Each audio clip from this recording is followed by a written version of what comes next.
ਸ਼੍ਰੋਮਣੀ ਅਕਾਲੀ ਦਲ ਵਿੱਚ ਮਨਜੀਤ ਸਿੰਘ ਜੀਕੇ ਦੀ ਮੁੜ ਵਾਪਸੀ ਤੇ ਦਿੱਲੀ ਕਮੇਟੀ ਨੇ ਸਵਾਲ ਖੜੇ ਕੀਤੇ ਹਨ। ਦਿੱਲੀ ਕਮੇਟੀ ਪ੍ਰਧਾਨ ਹਰਮੀਤ ਸਿੰਘ ਕਾਲਕਾ ਵੱਲੋਂ ਇੱਕ ਅਹਿਮ ਪ੍ਰੈਸ ਕਾਨਫਰੰਸ ਕੀਤੀ ਗਈ, ਜਿਸ ਵਿੱਚ ਉਹਨਾਂ ਨੇ ਅਕਾਲੀ ਦਲ ਬਾਦਲ ਪ੍ਰਧਾਨ ਸੁਖਬੀਰ ਸਿੰਘ ਬਾਦਲ, ਜਾਗੋ ਪਾਰਟੀ ਪ੍ਰਧਾਨ ਮਨਜੀਤ ਸਿੰਘ ਜੀਕੇ ਅਤੇ ਪਰਮਜੀਤ ਸਿੰਘ ਸਰਨਾ ਦੇ ਬਿਆਨ ਵਾਲੀਆਂ ਪੁਰਾਣੀਆਂ ਵੀਡੀਓ ਸਾਂਝੀਆਂ ਕੀਤੀਆਂ ਤੇ ਇਸ ਗਠਬੰਧਨ ਤੇ ਸਵਾਲ ਖੜੇ ਕੀਤੇ।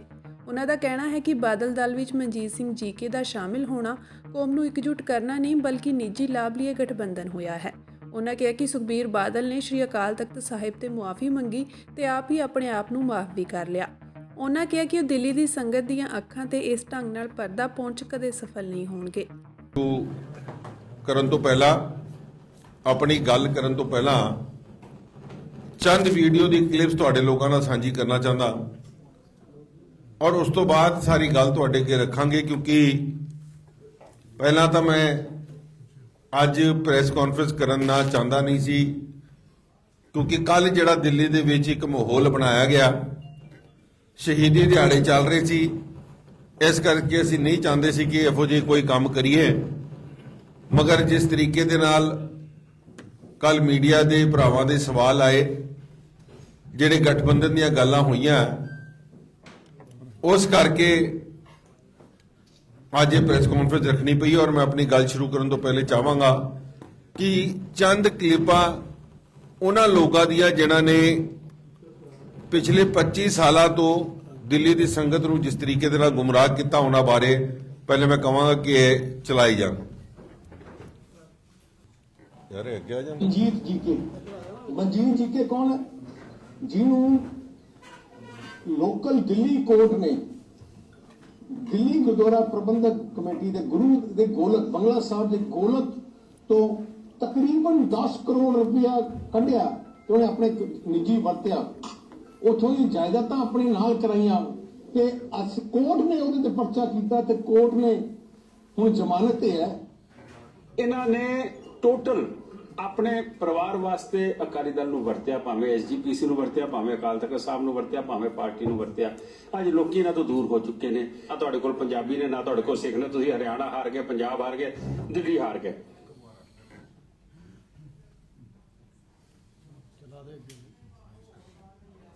ਜੋ ਪਤਤ ਥੋੜਾ ਪੰਜਾਬ ਚ ਵਧਿਆ ਅੱਜ ਇਹ ਮੰਨਦੇ ਹੋ 80% ਸਿੱਖ ਪਤਤ ਹੈਗਾ।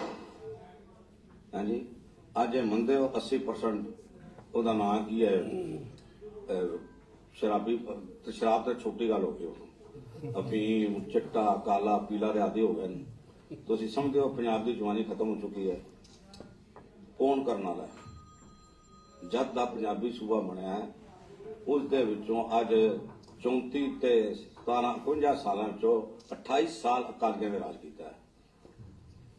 ਇਸ 28 ਸਾਲ ਦੇ ਰਾਜ ਵਿੱਚ ਸਿੱਖੀ ਨੂੰ ਪ੍ਰਫੁੱਲਤ ਕਰਨ ਜਾਂ ਸਿੱਖ ਪਤਤ ਹੋ ਜਾਏ, ਉੱਥੇ ਗੁਰੂਆਂ ਦੀ ਧਰਤੀ ਉੱਤੇ ਗੁਰੂ ਗ੍ਰੰਥ ਸਾਹਿਬ ਦੀ ਬੇਅਦਬੀ ਹੋ ਜਾਏ, ਅਕਾਲ ਤਖਤ ਨੂੰ ਤੇ ਜਥੇਦਾਰ ਨੂੰ ਐਵੇਂ ਵੰਡਿਆ ਜਾਏ ਜਿਵੇਂ ਆਪਣਾ ਕੋਈ ਮੁੰਡੂ ਵਰਦਾ ਹੈ। ਤੇ ਬਾਦਲ ਦਲ ਦੇ ਕੁਰਬੰਦ ਨੂੰ ਰਾਜਾ ਔਰ ਪੰਪਾਣਾ ਦਾ ਕਹਾਣ ਪੀਸਣ ਵਾਲਿਆਂ ਤੋਂ ਆਪਾਂ ਦਿੱਲੀ ਦੇ ਗੁਰਦੁਆਰਿਆਂ ਨੂੰ ਆਜ਼ਾਦ ਕਰਾਉਣਾ ਹੈ। ਕਿ ਬਾਦਲਾਂ ਨੇ ਨਾ ਇਤਿਹਾਸ ਤੋਂ ਕੁਝ ਸਿੱਖਿਆ ਜਾਂ ਉਹਨਾਂ ਨੂੰ ਇਤਨਾ ਘਮੰਡ ਹੈ ਵੀ ਅਸੀਂ ਜਿਵੇਂ ਮਰਜ਼ੀ ਕਰ ਲਈਏ। ਅਸੀਂ ਇਲੈਕਸ਼ਨ ਜਿੱਤਣੀ ਹੈ। ਮੈਂ ਫੇਸਬੁੱਕ ਤੇ ਉਹ ਇਸ਼ਤਿਹਾਰ ਵੀ ਵੇਖਿਆ ਦਲਜੀਤ ਸਿੰਘ ਚੀਮੇ ਦਾ, ਜਿਹਦੇ ਚ ਉਸਨੇ ਕਿਹਾ ਕਿ ਜਿਹੜਾ ਡੇਰਾ ਸਾਹਿਬ ਹੈ ਉਹ ਆਇਆ, ਅਸੀਂ ਉਹਦਾ ਸਵਾਗਤ ਕਰਦੇ ਹਾਂ। ਅਕਾਲੀ ਦਲ ਦਾ ਸਪੋਕਸਮੈਨ ਹੋਵੇ, ਡੇਰਾ ਸਾਹਿਬ ਫਰਲੋ ਤੇ ਆਇਆ ਹੋਵੇ ਤੇ ਇਹ ਉਹਦਾ ਸਵਾਗਤ ਕਰਨ। ਇਸ ਤੋਂ ਸਾਫ਼ ਪਤਾ ਲੱਗਦਾ ਕਿ ਇਹਨਾਂ ਨੇ ਗੁਰੂ ਦੀ ਜਿਹੜੀ ਬੇਅਦਬੀ ਹੋਈ ਹੈ ਉਸ ਦਾ ਇਹਨਾਂ ਨੂੰ ਕੋਈ ਮਲਾਲ ਨਹੀਂ ਹੈ, ਕੋਈ ਅਫਸੋਸ ਨਹੀਂ ਹੈ। ਮਨਜੀਤ ਸਿੰਘ, तेरी हालत बड़ी खराब हो रही है और तू बड़िया सुने डकैतियां कर रहे हैं, चोरियां कर रहे हैं, अपनी हालात ठीक कर।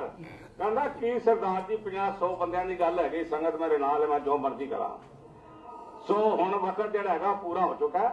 मैं कह देना चाहता वा कि सारा साडा यूथ विंग, सारा अकाली दल और समूचा सिख जगत अज तय कर रहे दिल्ली के सिख कि किसी भी इन्हां कौम धरोइयां नाल जिन्होंने पंथ की मान मर्यादा लीरो लीर करके दिता, ਗੁਰੂ ਦੀਆਂ ਗੋਲਕਾਂ ਨੂੰ ਢੀਰੋ ਢੀਰ ਘਰਾਂ ਚੁੱਕ ਕੇ ਲੈ ਗਏ।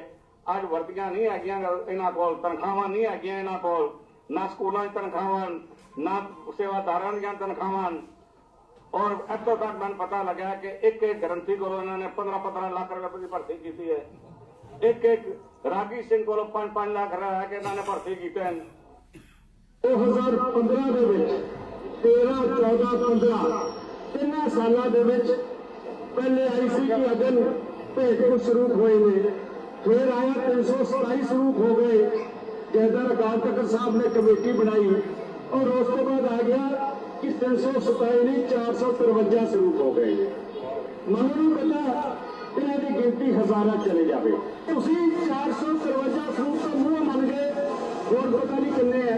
ਉਹ ਭਾਈ ਜੇ 2015 ਦੇ ਸਰੂਪ ਲਾਪਤਾ ਹੋ ਗਏ ਸੀ ਜਾਂ ਤੁਸੀਂ ਆਪ ਡੇਰਿਆਂ ਨੂੰ ਦਿੱਤੇ ਜਿਹਨਾਂ ਡੇਰਿਆਂ 'ਚ ਬੇਦਬੀ ਹੋਈ ਸੀ, ਸਰਕਾਰ ਤੁਹਾਡੀ ਆਪਣੀ ਸੀ ਸਾਹਿਬ ਸੁਖਬੀਰ ਸਿੰਘ ਬਾਦਲ, ਤੁਸੀਂ ਇਹਦੀ ਇਨਕੁਆਇਰੀ ਕਿਉਂ ਨਹੀਂ ਕੀਤੀ? ਤੁਸੀਂ ਇਹਦੀ ਐਫਆਈਆਰ ਕਿਉਂ ਨਹੀਂ ਕੀਤੀ? ਤੁਸੀਂ ਇਹਨੂੰ ਉੱਤੇ ਮਿੱਟੀ ਦੇ ਥੱਲੇ ਦੱਬਣ ਦੀ ਇਸ ਇਸ਼ੂ ਨੂੰ ਗੱਲ ਕਿਉਂ ਕੀਤੀ? ਉਹਦਾ ਕਾਰਨ ਇਹ ਹੈ ਕਿ 2007 ਦੇ ਵਿੱਚ ਜਦੋਂ ਡੇਰਾ ਮੁਖੀ ਨੇ ਦਸਮ ਗੁਰੂ ਦੀ ਵਰਦੀ ਪਾਈ ਸੀ, ਇਹ ਵੀ ਆਖਿਆ ਜਾਂਦਾ ਹੈ ਕਿ ਇਹ ਵਰਦੀ ਜਿਹੜੀ ਹੈ ਇਹ ਸੁਖਬੀਰ ਬਾਦਲ ਨੇ ਦਿੱਤੀ ਸੀ, ਇਹ ਸਾਡਾ ਵਿਸ਼ੇ ਨਹੀਂ, ਇਹ ਸਾਡਾ ਵਿਸ਼ੇ ਨਹੀਂ। ਲੇਕਿਨ ਸ੍ਰੀ ਅਕਾਲ ਤਖਤ ਸਾਹਿਬ ਨੇ 2007 ਚ ਰੋਟੀ ਬੇਟੀ ਦੀ ਸਾਂਝ ਦੇ। ਮੈਂ ਸਮਝਦਾ ਕਿ ਇਹਨਾਂ ਵੀਡੀਓ ਤੋਂ ਬਾਅਦ ਸਾਰੀ ਪ੍ਰੈਸ ਕਾਨਫਰੰਸ ਦਾ ਜਸਟ ਤੁਸੀਂ ਆਪ ਕੱਢ ਲੈਣਾ, ਕਿਉਂਕਿ ਇਹ 5-7 ਵੀਡੀਓ ਨਹੀਂ ਹੈਗੀਆਂ, ਇਹੋ ਜਿਹੀਆਂ ਹਜ਼ਾਰਾਂ ਵੀਡੀਓ ਤੁਹਾਡੇ ਆਪਣੇ ਚੈਨਲ ਦੇ ਉੱਤੇ, ਸੋਸ਼ਲ ਮੀਡੀਆ ਦੇ ਉੱਤੇ ਹੈਗੇ ਨੇ ਕਿ ਤਕਰੀਬਨ 25 ਸਾਲ ਲਗਾਤਾਰ ਸ਼੍ਰੋਮਣੀ ਅਕਾਲੀ ਦਲ ਨੂੰ ਗਾਲਾਂ ਕੱਢਣ ਵਾਲਾ, ਬਾਦਲ ਪਰਿਵਾਰ ਨੂੰ ਗਾਲਾਂ ਕੱਢਣ ਵਾਲੇ ਔਰ ਉਹਨਾਂ ਦੀਆਂ ਕੀਤੇ ਹੋਏ ਕੰਮਾਂ ਦੇ ਖਿਲਾਫ ਗੱਲ ਕਰਦੇ ਹੋਏ ਅੱਜ ਜਿਸ ਤਰੀਕੇ ਦੇ ਨਾਲ ਆਪਣੇ ਨਿੱਜੀ ਮੁਫਾਦ ਵਸੇ ਇਹ ਗੱਲ ਵਕੜੀਆਂ ਪੈ ਰਹੀ ਹੈ, ਮੈਂ ਸਮਝਦਾ ਕਿ ਦਿੱਲੀ ਦੀ ਸੰਗਤ ਦੇ ਨਾਲ ਇਸ ਤੋਂ ਵੱਡਾ ਕੋਈ ਧਰੋ ਨਹੀਂ ਕਮਾ ਸਕਦਾ।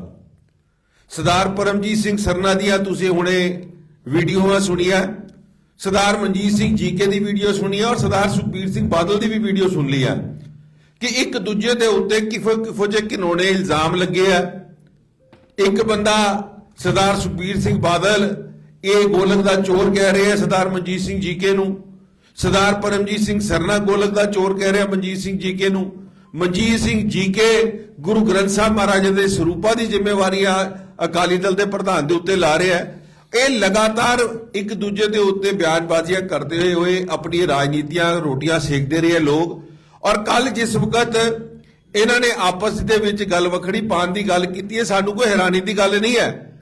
ਸਾਡੀਆਂ ਪਿਛਲੀਆਂ ਇਲੈਕਸ਼ਨਾਂ 'ਚ ਵੀ ਇਹ ਇਕੱਠੇ ਸੀ, ਮਗਰ ਇਹ ਧੀਰੇ ਧੀਰੇ ਆਪਸ ਦੇ ਵਿੱਚ ਇਹਨਾਂ ਦੀਆਂ ਕਿਹੜੀਆਂ ਮਜਬੂਰੀਆਂ ਬੰਦੀਆਂ ਜਾ ਰਹੀਆਂ ਸੀ, ਕਿਉਂਕਿ ਸਰਦਾਰ ਸੁਖਬੀਰ ਸਿੰਘ ਬਾਦਲ ਅੱਜ ਦਿੱਲੀ ਦੇ ਵਿੱਚ ਬੈਠ ਕੇ ਉਹ ਕਿਸੇ ਤਰੀਕੇ ਕੋਸ਼ਿਸ਼ ਕਰਨਾ ਚਾਹੁੰਦੇ ਹੈ ਕਿ ਮੈਂ ਦਿਖਾ ਸਕਾਂ ਕਿ ਜਿਹੜੀ ਮੈਂ ਅਕਾਲ ਤਖਤ ਸਾਹਿਬ ਦੇ ਉੱਤੇ ਮਾਫੀ ਮੰਗਣ ਦੀ ਗੱਲ ਕੀਤੀ ਹੈ ਉਹਦੇ ਨੂੰ ਮੈਂ ਕਿਸੇ ਤਰੀਕੇ ਦੇ ਨਾਲ ਵਾਜਿਬ ਠਹਿਰਾ ਸਕਾਂ ਕੌਮ ਦੇ ਵਿੱਚ।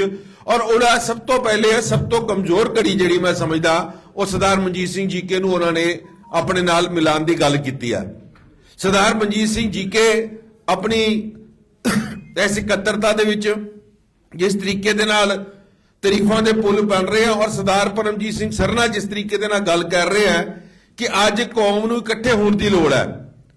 ਕੌਮ ਨੂੰ ਉਸ ਵਕਤ ਵੀ ਇਕੱਠੇ ਹੋਣ ਦੀ ਲੋੜ ਸੀ ਜਦ 2003 ਦੇ ਵਿੱਚ ਸਰਦਾਰ ਪ੍ਰਕਾਸ਼ ਸਿੰਘ ਬਾਦਲ ਸਾਹਿਬ ਤੇ ਸਰਦਾਰ ਗੁਰਚਰਨ ਸਿੰਘ ਟੋੜਾ ਸਾਹਿਬ ਦਾ ਆਪਸ ਵਿੱਚ ਰਲੇਵਾਂ ਹੋਇਆ। ਤਦ ਤੁਸੀਂ ਕੌਮ ਨੂੰ ਇਕੱਠੇ ਕਰਨ ਦੀ ਗੱਲ ਨਹੀਂ ਕੀਤੀ, ਤਦ ਤੁਸੀਂ ਦਿੱਲੀ ਦੀ ਸੰਗਤ ਨੂੰ ਹਮੇਸ਼ਾ ਦੋ ਫਾੜ ਕਰਕੇ ਰੱਖਿਆ ਔਰ ਦਿੱਲੀ ਦੀ ਸੰਗਤ ਦੇ ਉੱਤੇ ਇਹੋ ਜਿਹੀ ਰਾਜਨੀਤੀ ਕਰਦੇ ਰਹੇ। ਔਰ ਅੱਜ ਜਦ ਤੁਸੀਂ ਉੱਥੇ ਬਿਆਨ ਦੇ ਰਹੇ ਹੋ, ਤੁਸੀਂ ਇਹ ਕਹਿ ਰਹੇ ਹੋ ਕਿ ਅੱਜ ਅਗਰ ਅਸੀਂ ਇਕੱਤਰਤਾ ਨਹੀਂ ਕੀਤੀ ਤੇ ਕੌਮ ਸਾਨੂੰ ਮਾਫ ਨਹੀਂ ਕਰੇਗੀ। ਮੈਂ ਸਰਦਾਰ ਪਰਮਜੀਤ ਸਿੰਘ ਸਰਨਾ ਜੀ ਔਰ ਸਰਦਾਰ ਮਨਜੀਤ ਸਿੰਘ ਜੀਕੇ ਜੀ ਤੁਹਾਨੂੰ ਹੱਥ ਬੰਨ੍ਹ ਕੇ ਬੇਨਤੀ ਕਰਾਂਗਾ ਕਿ ਕੌਮ ਦੇ ਨਾਮ ਦੇ ਉੱਤੇ ਖਿਲਵਾੜ ਨਾ ਕਰੋ। ਇਹ ਤੁਹਾਡੇ ਆਪਣੇ ਨਿੱਜੀ ਮੁਫਾਦ ਨੇ, ਤੁਹਾਡੇ ਆਪਣੇ ਨਿੱਜੀ ਫਾਇਦੇ ਨੇ ਜਿਨ੍ਹਾਂ ਕਰਕੇ ਤੁਸੀਂ ਇੱਕ ਦੂਜੇ ਦੇ ਨਾਲ ਰਲੇਵਾ ਕੀਤਾ। ਔਰ ਇਹ ਗੱਲ ਬਿਲਕੁਲ ਸਾਹਮਣੇ ਆਈ ਹੈ ਕਿ ਅੱਜ ਤੋਂ ਬਾਅਦ ਸਰਦਾਰ ਸੁਖਬੀਰ ਸਿੰਘ ਬਾਦਲ ਨੇ ਕਿਹਾ ਕਿ ਮਨਜੀਤ ਸਿੰਘ ਜੀ ਕਿ ਮੈਂ ਤੈਨੂੰ ਗੁਰੂ ਦੀ ਗੋਲਕ ਦਾ ਚੋਰ ਨਹੀਂ ਕਵਾਂਗਾ ਔਰ ਇਸ ਦੇ ਮੁਆਵਜ਼ੇ ਦੇ ਵਿੱਚ ਸਰਦਾਰ ਤੈਨੂੰ ਵੀ ਇਸ ਗੱਲ ਦੀ ਜ਼ਿੰਮੇਵਾਰੀ ਲੈਣੀ ਪਏਗੀ ਕਿ ਤੂੰ ਸਾਡੇ ਕੋਲੋਂ 328 ਰੁਪਏ ਦਾ ਹਿਸਾਬ ਨਹੀਂ ਮੰਗੇਗਾ। ਮੈਂ ਸਮਝਦਾ ਕਿ ਜਿਨ੍ਹਾਂ ਮੁੱਦਿਆਂ ਦੇ ਉੱਤੇ ਇਲੈਕਸ਼ਨਾਂ ਲੜਨ ਨਿਕਲੇ ਸੀ 2021 ਦੇ ਵਿੱਚ, ਉਹ ਮੁੱਦੇ ਅੱਜ ਬਿਲਕੁਲ ਸਾਹਮਣੇ ਕਲੀਅਰ ਹੋ ਗਏ ਕਿ ਇਹਨਾਂ ਦਾ ਕੀ ਮੁਫਾਦ ਸੀ। ਸਿਰਫ ਬਲੇਮਬਾਜ਼ੀਆਂ ਇੱਕ ਦੂਜੇ ਤੇ ਕਰਦੇ ਹੋਏ ਇਹਨਾਂ ਨੇ ਕੌਮ ਨੂੰ ਹਮੇਸ਼ਾ ਖਰਾਬ ਕੀਤਾ ਔਰ ਇਹ ਇਲੈਕਸ਼ਨਾਂ ਦੇ ਵਿੱਚ ਵੀ ਇਹ ਖਰਾਬੀਆਂ ਕਰਦੇ ਰਹੇ ਔਰ ਅੱਜ ਤੁਹਾਡੇ ਸਾਹਮਣੇ ਵੀ ਕਿਸ ਤਰੀਕੇ ਦੇ ਨਾਲ ਗਲਵਕੜੀ ਪਾ ਰਹੇ ਆ। ਸੋ ਮੈਂ ਅੱਜ ਸੰਗਤ ਨੂੰ ਇਹਨਾਂ ਦੀਆਂ ਇਹ ਚੰਦ ਵੀਡੀਓ ਦਿਖਾਉਣਾ ਚਾਹੁੰਦਾ ਸੀ, ਇਹ ਤੁਹਾਡੇ ਮੀਡੀਆ ਰਾਹੀਂ, ਕਿ ਇਹ ਲੋਕਾਂ ਨੇ ਹਮੇਸ਼ਾ ਕੌਮ ਦੇ ਨਾਲ ਖਿਲਵਾੜ ਕੀਤਾ ਔਰ ਜਿਹੜੀ ਇਹ ਮਾਫੀ ਨੂੰ ਵਾਜਿਬ ਠਹਿਰਾ ਰਹੇ ਨੇ, ਇਹਦੇ ਬਾਰੇ ਅਸੀਂ ਪਹਿਲੇ ਵੀ ਗੱਲ ਕਰ ਚੁੱਕੇ ਆ ਕਿ ਸ਼੍ਰੀ ਅਕਾਲ ਤਖਤ ਸਾਹਿਬ ਨੂੰ ਇੰਨਾ ਨੀਵਾ ਨਾ ਕਰੋ, ਇੰਨਾ ਛੋਟਾ ਨਾ ਕਰੋ ਕਿ ਤੁਸੀਂ ਮਾਫੀ ਦੇਣ ਵਾਲੇ ਵੀ ਆਪ ਬਣ ਜਾਓ, ਮਾਫੀ ਮੰਗਣ ਵਾਲੇ ਵੀ ਆਪ ਬਣ ਜਾਓ। ਸ਼੍ਰੀ ਅਕਾਲ ਤਖਤ ਸਾਹਿਬ ਦੀ ਸਰਵੋਚਤਾ ਨੂੰ ਕਾਇਮ ਰੱਖਣਾ ਹਰ ਸਿੱਖ ਦਾ ਫਰਜ਼ ਬਣਦਾ ਔਰ ਦਿੱਲੀ ਸਿੱਖ ਗੁਰਦੁਆਰਾ ਪ੍ਰਬੰਧਕ ਕਮੇਟੀ ਦੀ ਇਹ ਸਮੁੱਚੀ ਟੀਮ ਇਸ ਗੱਲ ਤੇ ਹਮੇਸ਼ਾ ਪਹਿਰਾ ਦੇਗੀ ਕਿ ਸ਼੍ਰੀ ਅਕਾਲ ਤਖਤ ਸਾਹਿਬ ਦਾ ਵਿਧੀ ਵਿਧਾਨ, ਅਕਾਲ ਤਖਤ ਸਾਹਿਬ ਦੀ ਮਰਿਆਦਾ ਨੂੰ ਕੋਈ ਛਿੱਕੇ ਨਾ ਟੰਗ ਸਕੇ। ਇਸ ਕਰਕੇ ਅਸੀਂ ਹਮੇਸ਼ਾ ਇਹਨਾਂ ਲੋਕਾਂ ਦੇ ਅੱਗੇ ਖੜੇ ਆ ਔਰ ਇਸ ਚੀਜ਼ ਨੂੰ ਸੁਨਿਸ਼ਚਿਤ ਕਰਾਂਗੇ ਕਿ ਸਾਡੀ ਕੌਮ ਦੇ ਨਾਲ ਕੋਈ ਖਿਲਵਾੜ ਨਾ ਕਰ ਸਕੇ।